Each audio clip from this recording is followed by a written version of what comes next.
Hi friends. आज जो हम लोग स्टार्ट कर रहे हैं अपना अगला टॉपिक वो है टॉट। टॉट जो है एक पहला सब्जेक्ट है जो आपके फर्स्ट सेमेस्टर के एग्जाम्स में ही आ जाता है और कुछ यूनिवर्सिटी में सेकेंड टर्म में भी है। तो बेसिकली टॉट टॉट क्या है? टॉट एक तरीके का रॉन्गफुल एक्ट होता है जो कि क्राइम से थोड़ा सा लाइटर साइड पे होता है। जैसे क्राइम तो बहुत हार्श हो जाता है, किसी की क्रिमिनल लाइबिलिटी बन जाती है उस पर, बट टॉट जो है इसमें सिविल रॉन्ग होता है, सिविल लाइबिलिटी बनती है इसके अंदर और आपको इसके अंदर इम्प्रिजनमेंट या पनिशमेंट नहीं मिलती। इसमें एज अ पनिशमेंट आपको डैमेजेस भरने पड़ते हैं, आपको इसमें डैमेजेस क्लेम किए जाते हैं। तो टॉट is nothing but a civil wrong. ये एक तरीके का सिविल रॉन्ग है जिसमें कि बहुत ज्यादा आप किसी को डैमेज नहीं करते हैं। टॉट जो है डिराइव्ड है एक लेटिन टर्म से जिसका मतलब है टॉटम। टॉटम वर्ड से डिराइव्ड है टॉट जिसका मतलब है टू ट्विस्ट, क्रूक्ड, अनलॉफुल। कोई भी अनलॉफुल या रॉन्गफुल एक्ट जो होता है उसी को टॉट कहा जाता है। और टॉट is nothing but a civil wrong. ये एक तरीके का सिविल रॉन्ग है जो क्रिमिनल रॉन्ग के अगेंस्ट है। जब क्रिमिनल रॉन्ग की बात करते हैं तो वहाँ क्राइम आ जाता है, बट टॉट जो है वो एक सिविल रॉन्ग है। टॉट के अंदर कोई भी क्रिमिनल लाइबिलिटी नहीं बनती है। टॉट डैमेजेस जो होते हैं वो मॉनेटरी डैमेजेस होते हैं जो कि ऑफेंडिंग पार्टी को देने पड़ते हैं। इसके अंदर आपको, जैसे कि मैंने पहले भी कहा, आपको इसमें पनिशमेंट्स नहीं मिलते हैं, आपको इसके अंदर डैमेजेस क्लेम किए जाते हैं और वही एक ऑफेंडिंग पार्टी को देने पड़ते हैं। ये जो टॉट है ये इंग्लिश टर्म है जो कि डिराइव किया गया है टॉटम वर्ड से, आई टोल्ड यू।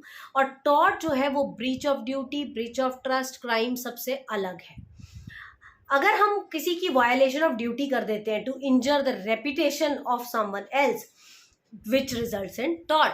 अगर मुझे कोई काम करना था जो मैंने नहीं किया, या वो मेरी लीगल ड्यूटी थी मैंने नहीं किया, या कोई काम नहीं करना चाहिए था वो मैंने कर दिया, उसको हम कहते हैं टॉट। टॉट की कुछ प्रोमिनेंट ज्यूरिस्ट ने डेफिनेशन दी है जिसमें से सबसे पहली जो डेफिनेशन है वो है रतन लाल जी की। रतन लाल जी कहते हैं टॉट is a breach of duty. टॉट क्या है? It is a breach of duty. टॉट is a civil wrong independence of contract for which the appropriate remedy is an action for damage. This is a definition given by Ratan Lal. वो कहते हैं कि taught एक तरह का सिविल रॉन्ग है जो कि कॉन्ट्रैक्ट से इंडिपेंडेंट है, मतलब कॉन्ट्रैक्ट नहीं है ये, और इसके लिए जो अप्रोप्रिएट रेमेडी होती है वो होती है डैमेजेस देना। दैट इज कॉल्ड टॉट according to Ratan Lal. Second definition is given by doctor Winfield. Doctor Winfield कहते हैं tortious liability arises from the breach of a duty primarily fixed by the law. Tortious liability तब arise होती है जब आप कोई अपनी ड्यूटी को से ब्रीच करते हैं, ड्यूटी से पीछे हटते हैं जो कि लॉ ने फिक्स किया, मतलब एनी लीगल ड्यूटी शॉर्ट में आप कह सकते हैं। This duty is towards person generally and its breach is repressible by an action for unliquidated damages। ये जो ड्यूटी होती है आपकी किसी पर्सन की तरफ होती है और जिसका ब्रीच करने की वजह से आपको अनलिक्विडेटेड डैमेजेस देने पड़ते हैं। That is the definition given by doctor Winfield. Next definition is given by Fraser. Fraser कहते हैं it is an infringement of a right in rem of a private individual given a right of compensation as a suit for injured party. Now, first of all, let's understand what is the right in rem and right in personam. इस definition को समझने के लिए आपको पहले ये जानना बहुत जरूरी है कि राइट इन रेम क्या है और राइट इन पर्सोनम क्या है। देखिए, राइट इन रेम का मतलब होता है जब आप किसी की होल सोसाइटी के लिए कुछ गलत करते हैं, that is right in rem. और राइट इन पर्सोनम का मतलब जब आप किसी के इंडिविजुअल नुकसान करते हैं। सपोज मेरा किसी ने नुकसान किया, वो राइट इन पर्सोनम है, बट आप किसी सोसाइटी का नुकसान करते हैं तो राइट इन रेम है। तो infringement in right in rem, sorry, it is an infringement of right in rem. जो सोसाइटी के लिए आपने कुछ गलत कर दिया, of a private individual giving a right of compensation as a suit of the injured party। और अब वो जो right है वो उसको जो जिसके साथ आपने गलत किया है उसको ये right दे देता है कि वो आपके ऊपर damages अपने claim कर दे। और एक बहुत ही अच्छी डेफिनेशन सैलमन ने दी है।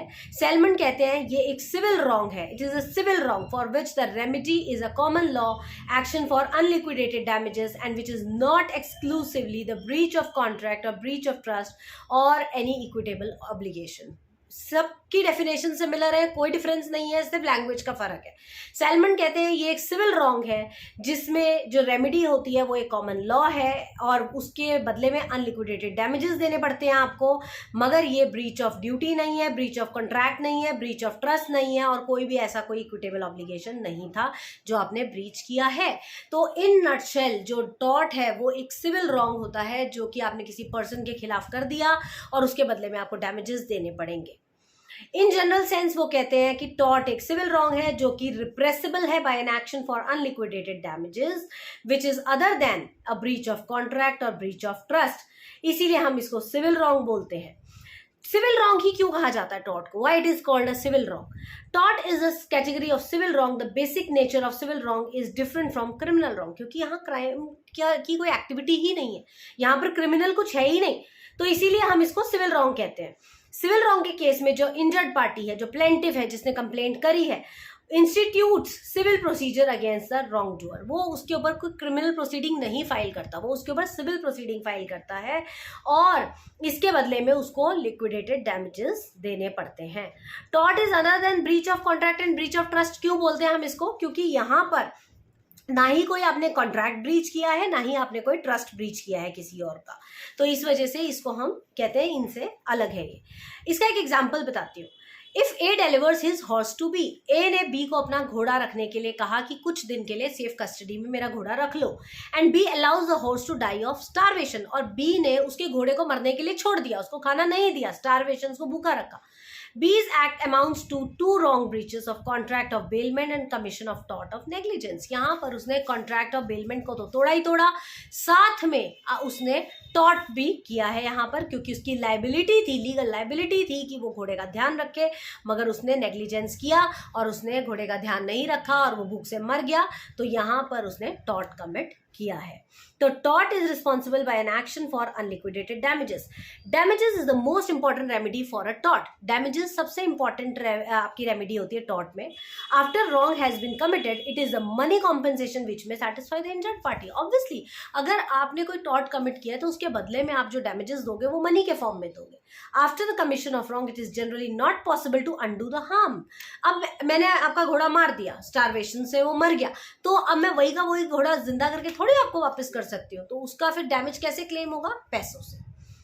For example, when a continuing wrong like nuisance is being committed, the plaintiff may be more interested in the remedy to way of injunction to stop the continuance of nuisance rather than claim compensation from time to time if the nuisance is allowed to be continued. Very sensible कि अगर आप मुझे किसी तरीके से तंग कर रहे हैं, यहाँ nuisance का मतलब है तंग करना। Suppose मेरे घर के बगल में आपके घर में कोई कीर्तन हो रहा है या आपने कोई जागरण करवाया है जिसपे आपने लाउड स्पीकर लगा दिया, और मेरे घर में एक पेशेंट है जो कि उस लाउड स्पीकर की आवाज़ से बहुत परेशान हो रहे हैं। अब आप एक टॉर्ट कमिट कर रहे हो, मैं बार बार जाके आपके लिए कोई सिविल प्रोसीडिंग तो फाइल करूंगी नहीं, क्योंकि सिविल प्रोसीडिंग करूंगी वो आपके ऊपर डैमेजेस क्लेम करेंगे, आप मुझे कॉम्पेंसेशन दे देंगे, अगेन आप फिर वो गाने चलाएंगे, फिर उसके बाद मैं डैमेजेस क्लेम करूंगी। रेदर देन यहाँ पर सबसे अच्छा जो डैमेज है वो है इंजंक्शन। इंजंक्शन क्यों? क्योंकि इंजंक्शन होता है वार्निंग देना, तो वार्निंग देके मैं वो लाउड स्पीकर आपका बंद कराऊंगी, तो इसीलिए कहा गया कि यहाँ पर आपका इंजंक्शन जरूरी है। तो damages in the case of tort are unliquidated. यहाँ पर जो डैमेजेस हैं वो अनलिक्विडेटेड हैं। लिक्विडेटेड डैमेजेस का मतलब होता है ऐसा compensation which has been previously determined और agreed to by the parties. Liquidated damages का मतलब होता है जो पहले से डिसाइडेड हो, जो पार्टीज ने पहले से डिसाइड कर रखा हो कि हम अगर ये टॉर्ट कमिट करेंगे तो ये डैमेज हम क्लेम करेंगे, तो इसी वजह से इसको कहा जाता है लॉ ऑफ टॉर्ट। और इसमें आपको इसका मीनिंग, इसके डेफिनेशंस और कुछ एग्जांपल्स देने हैं अगर आपको ये समझाने के लिए आ जाए तो। Till then, thank you.